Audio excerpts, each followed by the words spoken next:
Thank you very much. Good evening, everybody, and thank you for taking time out of your very long business day to be here to listen to us. And we are quite a sight to behold. My name is Angela Vithoulkas. Michael did introduce me, but he forgot to say that I am a candidate for the upper house.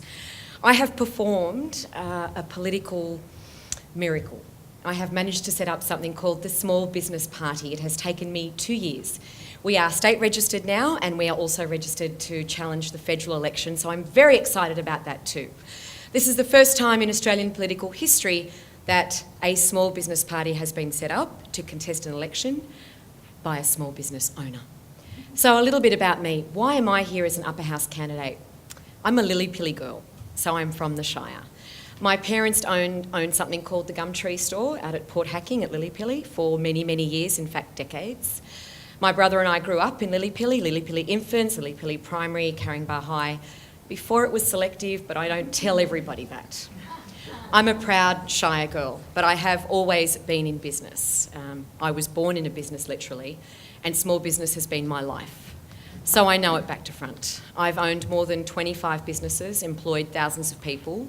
I have gone home with bits of chicken in my hair because we're a hospitality background. I know what it's like to get up at 2 o'clock in the morning, and I know what it's like to sometimes go without sleep for 2 or 3 days.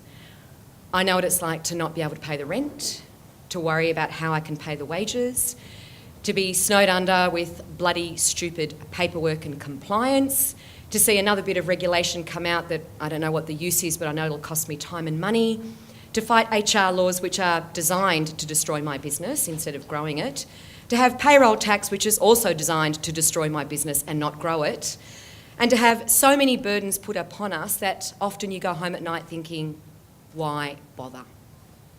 What disturbs me the most is that at every election time, no matter what party it is, it's small business is the engine room of the economy and the backbone of our nation for 4.5 minutes till the election's over.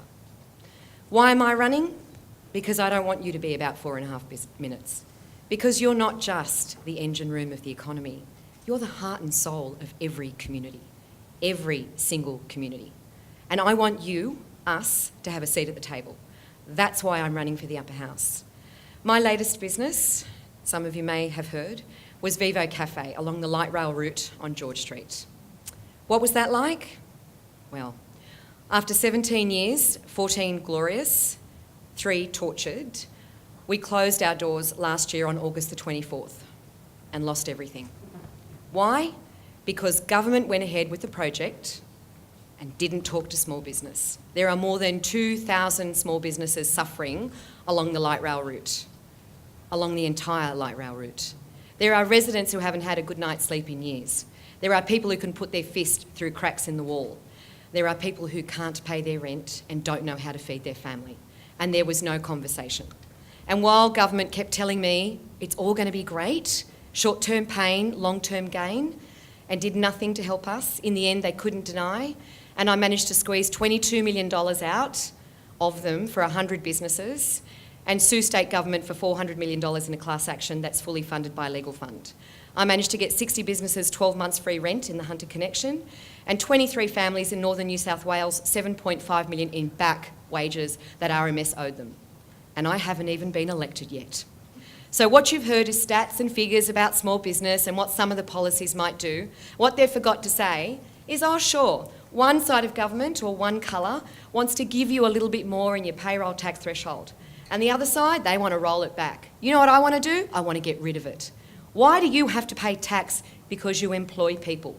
We should apologise because we want to grow our businesses and make the jobs available that they keep telling us they want to build.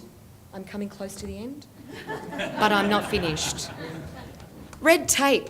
Do you know that we spend almost $58,000 and 14 hours of our time every week to do their job? Why?